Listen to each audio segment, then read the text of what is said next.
சின்னசேலத்தில் 29வது தென்னிந்திய அளவிலான கால்பந்து விளையாட்டுப் போட்டி. கொட்டும் மழையிலும் நனைந்து கொண்டே விளையாடிய வீரர்கள். கள்ளக்குறிச்சி மாவட்டம் சின்னசேலத்தில் உள்ள அரசினர் ஆண்கள் மேல்நிலைப்பள்ளி விளையாட்டு மைதானத்தில் சின்னசேலம் கால்பந்தாட்ட நண்பர்கள் குழு சார்பில் தென்னிந்திய அளவில் ஆண்கள் மற்றும் பெண்களுக்கான கால்பந்து விளையாட்டுப் போட்டி கடந்த 3 நாட்களாக இரவு பகலாக நடைபெற்று வந்தது. இந்நிலையில் ஞாயிற்றுக்கிழமை இறுதிப் போட்டி நடைபெற்றது. அப்போது திடீரென்று மழை குறுக்கிட்டதால் கால்பந்து விளையாட்டு பாதிக்கப்பட்டது. இருந்த போதிலும் அடாத மழையிலும் வீரர்கள் மைதானத்தில் விளையாடினர். இதனால் ரசிகர்கள் மிகவும் உற்சாகத்துடனும் ஆர்வமுடனும் கண்டுகளித்தனர். தொடர்ந்து கொட்டும் மழையிலும் கால்பந்து வீரர்கள் கோல் அடித்து ரசிகர்களை உற்சாகப்படுத்தினர். இதில் ஆண்களுக்கான கால்பந்து போட்டியில் சென்னையைச் சேர்ந்த சென்ட்ரல் எக்ஸைஸ் அணியினர் முதல் பரிசு 1 லட்சம் ரூபாயை தட்டிச் சென்றனர்.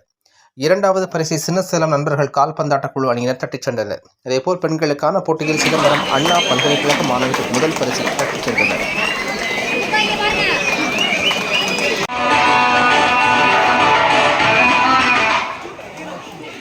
தேங்க்யூ. மகாபாரதத்தின் காலையில் வச்சாங்க டாக்டர் மோகன் அவர்கள் உங்களுக்கு முன்னே அறிவிக்கப்பட்டது.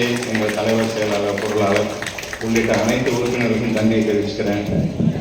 செய்திகளை உடனுக்குடன் தெரிந்து கொள்ள தீரன் நியூஸ் சேனலை சப்ஸ்கிரைப் செய்யுங்கள் மற்றும் பெல் பட்டனை அழுத்தி விடுங்கள்.